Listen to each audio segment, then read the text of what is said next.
Hi everyone and welcome back to the channel. Today we're pouring something significant from the James E. Pepper Distillery, the Old Pepper Bottled and Bond Rye. This marks the moment they stopped sourcing and started distilling their own whiskey. Let's get into it.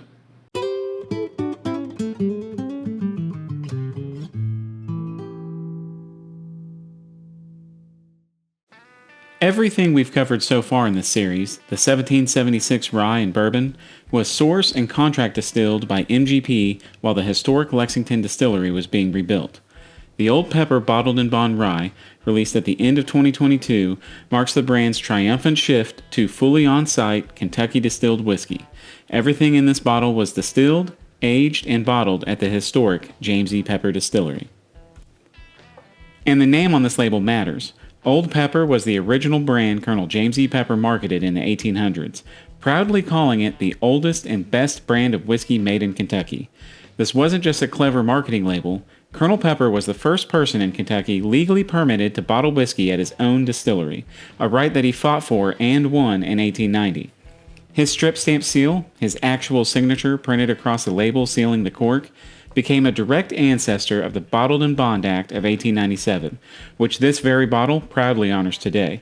Pour one of these and you are drinking from a 125-year-old promise of quality that this man personally helped write into law. This is what Pepper himself would have called a pure rye, 100% rye grain, no malted barley, nothing else.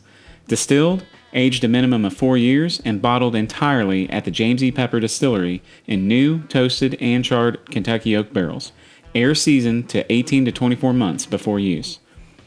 Water comes from the historic distillery well, the same source Colonel Pepper used. Bottled and bond at 100 proof, with the distilling season printed right on the signature strip label, exactly the way Pepper intended in the 1890s. The MSRP is around $55, and one podcast called it phenomenal, the best $50 rye on the market. At $55 for a true bottled and bond pure rye with this level of historical authenticity, it's still a strong value in the category. Alright, 100% rye, distilled where it always should have been. Let's pour. On the nose, I get that same distinct sweetness I got from the 1776 rye, but now I'm also getting some peppermint and a little bit of chocolate. The color is a little bit darker than the 1776, probably due to the extra year of aging. In the first sip, right away you notice there's a lot more going on than the 1776.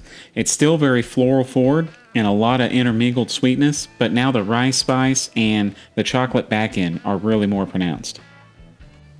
The finish is much longer than the 1776 rye, and there's a lot more nuanced complexity happening on the back end. The Old Pepper Bottled and Bond Rye, a true, pure rye, fully distilled on the historic site, honoring the man who helped invent the standard this bottle is held to.